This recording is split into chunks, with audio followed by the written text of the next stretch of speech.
आपका भी diploma in pharmacy या फिर बैचलर इन फार्मेसी करने के बाद रिटेल मेडिकल स्टोर खोलने का प्लान है तो ज़रा रुको, पहले समझ लेना कि ये कोई छोटी मोटी दुकान नहीं होती। ये एक स्पेशल रेगुलेटेड बिजनेस है। बिना प्रॉपर इन्फॉर्मेशन के अगर ये चीज़ करने जाओगे तो हो सकता है आपका लाइसेंस भी कैंसिल हो जाए और जो भी इन्वेस्टमेंट आपने लगाई हो वो भी डूब जाए। तो एक रिटेल फार्मेसी स्टोर ओपन करने के लिए तो भी एक प्रॉपर इन्फॉर्मेशन चाहिए। ये सब इन्फॉर्मेशन हम इस वीडियो में लेके आए, तो बने रहे इस वीडियो के अंत तक, ताकि एक रिटेल फार्मेसी स्टोर ओपन करने के लिए जो भी इन्फॉर्मेशन चाहिए वो आपको कंप्लीटली मिल सके। तो बात करें एक रिटेल फार्मेसी स्टोर ओपन करने की, तो इसमें सबसे पहला आता है लीगल कंप्लायंसेस एंड एप्लीकेशंस। इस पार्ट को हम दो सेक्शंस में डिवाइड कर सकते हैं। एक है हमारा प्रोफेशनल एस्पेक्ट और दूसरा आता है प्रोप्राइटरी एस्पेक्ट्स। तो मेनी केसेस में अगर इंडिविजुअल का बी फार्म या फिर डी फार्म हुआ है और जिसके नाम पे रजिस्ट्रेशन है वही अगर मेडिकल स्टोर चला रहा है, तो इस केस में प्रोप्राइटर और फार्मासिस्ट दोनों एक ही इंडिविजुअल हो गए।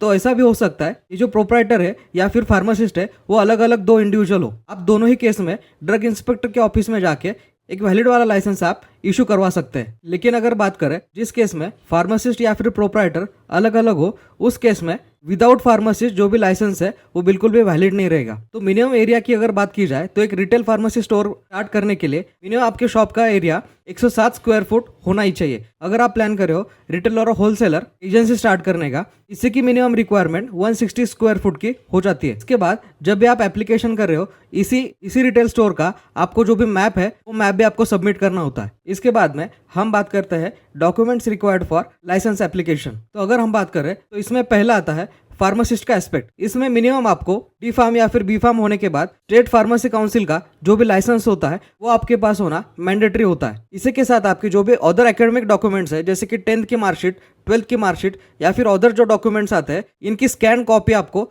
उसी लाइसेंस के साथ सबमिट करनी होती है। फिर बात करते हैं आईडी प्रूफ्स की। तो इस प्रोसेस में आपको मिनिमम 2 आईडी प्रूफ्स मैंडेटरी लगेंगे। पहला हो गया आधार कार्ड और दूसरा हो गया पैन कार्ड। इसी के साथ फॉर्म में अटैच करने के लिए minimum 2 passport size photo mandatory होती है। इसके बाद में सेकंड वाला एस्पेक्ट आता है प्रोप्राइटरी एस्पेक्ट्स, जिसमें पहला आता है अगर आपने जो भी रिटेल फार्मेसी स्टोर है अगर किसी एरिया में रेंट से लिया है तो आपके बीच में और लैंडलॉर्ड के बीच में जो भी रेंट एग्रीमेंट है वो रेंट एग्रीमेंट और फिर उस ओनर की एनओसी, जिसको हम नो ऑब्जेक्शन सर्टिफिकेट बोलते हैं, वो मैंडेटरी हो जाता है। इसके बाद में हमारा थर्ड वाला पॉइंट आता है जिसमें हमें 2 फॉर्म फिल करने होते हैं, P1 फॉर्म और P2 फॉर्म, जिसमें हमारे फार्मासिस्ट के साथ ही ओनर्स की भी डिटेल्स इंक्लूड किए होते हैं। ये सब डॉक्यूमेंट्स का कंप्लायंस करने के बाद लास्ट में आता है आपके रेफ्रिजरेटर का बिल, क्योंकि बहुत सारी ऐसी दवाई आपकी रिटेल स्टोर में होंगी जिसका मिनिमम टेम्परेचर आपको मेंटेन करना होता है। तो आपके पास रेफ्रिजरेटर नहीं है तो हो सकता है आपका जो लाइसेंस का फॉर्म है वो रिजेक्ट हो जाए। तो इसी चीज को अवॉइड करने के लिए इसी रेफ्रिजरेटर को अगर आप नए से परचेस कर रहे हो तो उस रेफ्रिजरेटर का बिल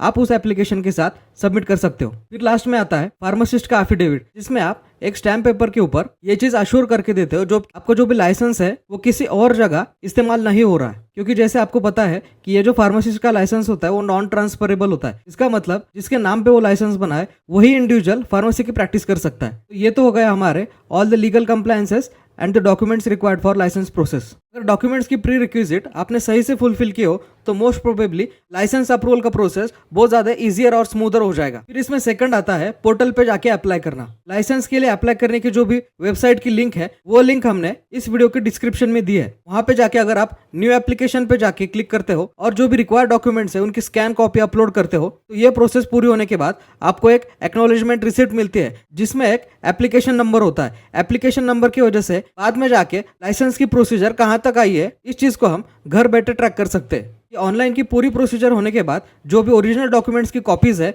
वो सेल्फ अटेस्टेड करके डिस्ट्रिक्ट लेवल पे ड्रग इंस्पेक्टर के ऑफिस में जाके ये चीज हमें सबमिट करनी होती है। फिर जाके ओरिजिनल डॉक्यूमेंट्स का वेरिफिकेशन होने के बाद अगर कुछ भी नॉन कंप्लायंस नहीं निकलता है तो मोस्ट प्रोबेबली 10 से लेके 15 दिन में आपका लाइसेंस इशू हो जाएगा। अगर इस प्रोसीजर में कहीं भी आपके डॉक्यूमेंट्स का नॉन कंप्लायंस मिलता है ड्रग इंस्पेक्टर के ऑफिस से ये चीज होल्ड पे रख दी जाए। फिर जाके जब भी आप उस चीज का कंप्लायंस फुलफिल करोगे या फिर उस डॉक्यूमेंट को फुलफिल करोगे तभी वो चीज आगे बढ़ पाएगी। तो ये चीज अवॉइड करने के लिए मोस्ट प्रोबेबली मैं यही रिकमेंड करूंगा कि ये चीज किसी नेट कैफे या फिर साइबर कैफे से करवा ले, ताकि आगे जाके नॉन कंप्लायंस और इस नॉन कंप्लायंस की वजह से आने वाला डिले रोका जा सके।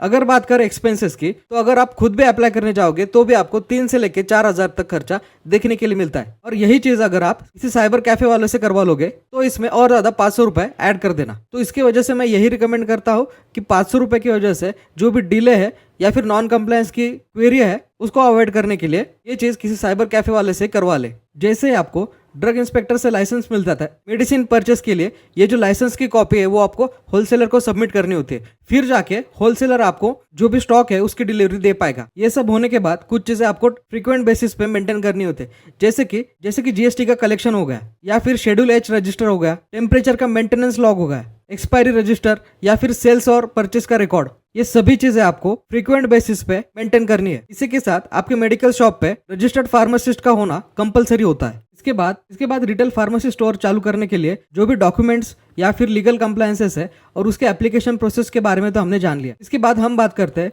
कि आपके रिटेल फार्मेसी स्टोर की जो भी लोकेशन है उसका इंपॉर्टेंस क्या होता है। अगर आपकी रिटेल फार्मेसी स्टोर डॉक्टर या फिर हॉस्पिटल से अलाइन हो तो ये चीज आपके लिए बहुत ज्यादा आसान हो जाएगी कि किसी भी हॉस्पिटल के 100 मीटर के रेडियस में फार्मेसी स्टोर चालू करने के लिए आपको उस हॉस्पिटल की एनओसी चाहिए होती है। तो अगर आप इस हॉस्पिटल के साथ अगर टाइप कर लेते हो और एनओसी पा लेते हो, उस एरिया में आपका बिजनेस का कंपटीशन कम हो जाएगा। हॉस्पिटल से अलाइन ना होते हुए मार्केट के नजदीक किसी अच्छे वाले लोकेशन पे सेट हो तो भी ऐसा हो सकता है। मार्केट में इजीली एक्सेस होने की वजह से आपका जो बिजनेस है वो बिजनेस आपको अच्छा दिखने के लिए मिलता है। फिर आता है सबसे इंपॉर्टेंट चीज, सर्वे। तो जिस भी एरिया में आप रिटेल फार्मेसी स्टोर चालू करना चाहते हो उस एरिया में कौन से हॉस्पिटल है, कौन से स्पेशलिटी के हॉस्पिटल है, गायनेकोलॉजिस्ट है, कार्डियोलॉजी है, सर्जिकल है, ऑर्थो है, या फिर कोई और भी स्पेशलिटी के हॉस्पिटल्स है, उन सब हॉस्पिटल्स के बारे में आपको एक सर्वे कर लेना है, जिसके वजह से मोस्ट प्रोबेबली चांसेस है इन्हीं सब हॉस्पिटल्स के पेशेंट्स आपके पास दवाई खरीदने के लिए आए। शुरुआत में ऐसा हो सकता है कि फार्मेसी स्टोर चालू करते वक्त आपके पास बजट कम हो, तो बजट कम होते हुए भी आप इन्हीं सब स्पेशलिटी के मेडिसिन के ऊपर अगर टारगेट करते हो, फोकस करते हो, तो इनिशियली कम इन्वेस्टमेंट में आप बहुत सारी वाइड वैरायटी मेडिसिन की परचेस कर सकते हो। इसकी वजह से मोस्ट प्रोबेबली जो भी आने वाला पेशेंट है उसकी डिमांड भी फुलफिल हो जाएगी और इनिशियल लेवल पे आपको ज्यादा इन्वेस्टमेंट भी ना करना पड़े। फिर आता है जिस भी लोकेशन पे मेडिकल स्टोर आप स्टार्ट करना चाहते हो वो लोगों के लिए इजी टू एक्सेस हो। इसका मतलब तो डेफिनेटली ये हुआ कि अगर ग्राउंड फ्लोर पे आपकी दुकान है तो वो ग्राउंड फ्लोर वाली दुकान फर्स्ट फ्लोर वाले मेडिकल स्टोर से डेफिनेटली ज्यादा चलेगी, क्योंकि लोग इजीली मेडिकल स्टोर को एक्सेस कर पाएंगे और वहां से मेडिसिन भी परचेस कर पाएंगे। इसमें सेकंड चीज आती है जहां लोगों का नेचुरली फुटफॉल ज्यादा हो, जैसे कि हो गया मार्केट प्लेस और पार्किंग की फैसिलिटी हो। तो मोस्ट प्रोबेबली आपने देखा होगा किसी सिग्नल पे यहाँ पे कोई ट्रैफिक पुलिस खड़ा होता है, उस लोकेशन पे लोग 5 मिनट या फिर 10 मिनट के लिए गाड़ी पार्क करके मेडिसिन परचेस करने के लिए नहीं जाएंगे। तो ये भी चीज एक इंपॉर्टेंट हो जाती है जब आप किसी लोकेशन को सिलेक्ट करते हो। इसके बाद में हमारा आता है डिपॉजिट देने की कैपेसिटी और रेंट की कैपेसिटी। अगर आप इनिशियल लेवल से स्टार्ट करते हो जिसमें आपको इस फील्ड का बिल्कुल भी नॉलेज नहीं है, उस केस में हेवी वाला मंथली रेंट एक्वायर करने जाओगे तो मोस्ट प्रोबेबली इस बिजनेस में आपको लॉस देखने के लिए मिलता है। इसी के साथ इंपॉर्टेंट चीज आ जाती है स्कूल या फिर रिलीजियस प्लेसेस हो गया, मंदिर हो गया, मस्जिद हो गया, इन सब रिलीजियस प्लेसेस या फिर स्कूल के 100 मीटर रेडियस में मेडिकल स्टोर अवॉइड करना होता है। इसके बाद में हम आते हैं नेक्स्ट वाले सेक्शन में जहां हम बात करेंगे मेडिकल स्टोर चालू करना है तो आपको इनिशियल इन्वेस्टमेंट किन चीजों में आपको लगानी पड़ेगी। तो अगर आपकी दुकान किसी अच्छे वाले मार्केट प्लेस तो ऑब्वियसली आपको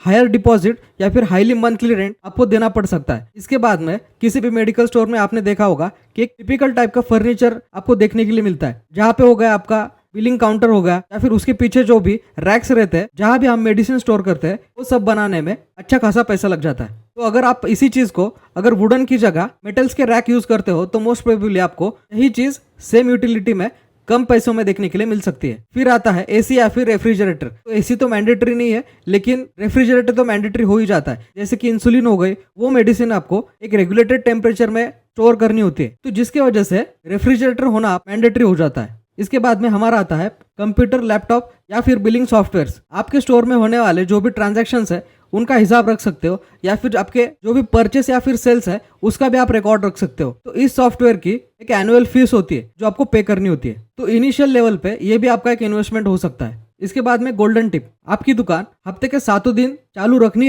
है, स्पेशली ऑन संडेज, क्योंकि संडे को लोगों को छुट्टी होती है।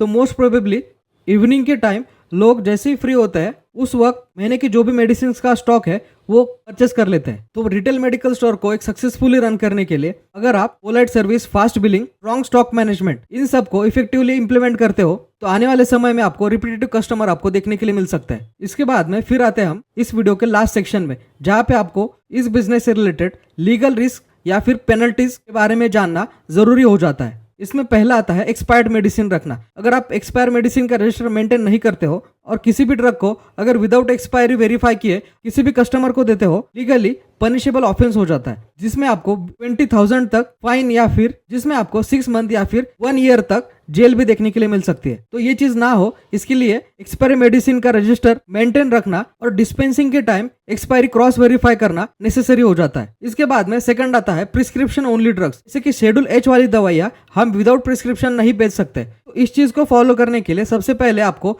ये चीज पता होनी चाहिए कि कौन से ड्रग्स शेड्यूल एच में आते हैं और कौन से ड्रग्स आप विदाउट प्रिस्क्रिप्शन भी बेच सकते हो। तो इस चीज की अगर क्लैरिटी आती है तो मोस्ट प्रोबेबली आपसे ये चीज मिस नहीं होगी। अगर किसी शेड्यूल एच ड्रग को आप विदाउट प्रिस्क्रिप्शन बेचने जाते हो तो मोस्ट प्रोबेबली ये चीज अगर ध्यान में आती है तो 10,000 तक फाइन आपको देखने के लिए मिलता है। और यही चीज अगर आप बार बार करते हो तो आपका फार्मासिस्ट का लाइसेंस भी कैंसिल हो सकता है। और तीसरा और आखिरी आता है, जो भी डॉक्यूमेंट्स या फिर लीगल कंप्लायंसेस आपने फार्मासिस्ट के लाइसेंस अप्रूव करते वक्त दिए थे वो सभी डॉक्यूमेंट्स अगर आप ड्रग इंस्पेक्टर के इंस्पेक्शन के वक्त प्रोड्यूस नहीं कर पाते हो तो इसमें भी आपका फार्मासिस्ट का लाइसेंस कैंसिल हो सकता है। तो थैंक यू दोस्तों। तो ये वीडियो अगर आपको पसंद आया हो तो please like to this video and subscribe to my channel. तो इसी से रिलेटेड अगर आप भी एक नया रिटेल फार्मेसी स्टोर स्टार्ट करना चाहते हो तो इनिशियल लेवल पे होलसेलर्स के साथ कॉन्टेक्ट्स कैसे बनाने, डॉक्टर्स के साथ कैसे कॉन्टेक्ट मेंटेन करने या फिर कस्टमर्स के साथ कैसे कॉन्टेक्ट मेंटेन करने, इस चीज के बारे में अगर आपको और ज्यादा जानना हो तो कमेंट्स में प्लीज इस बारे में लिखना। हम इस टॉपिक पे नेक्स्ट वीडियो बनाएंगे। तब तक दोस्तों stay tuned for this channel and thanks for your time. Thank you so much.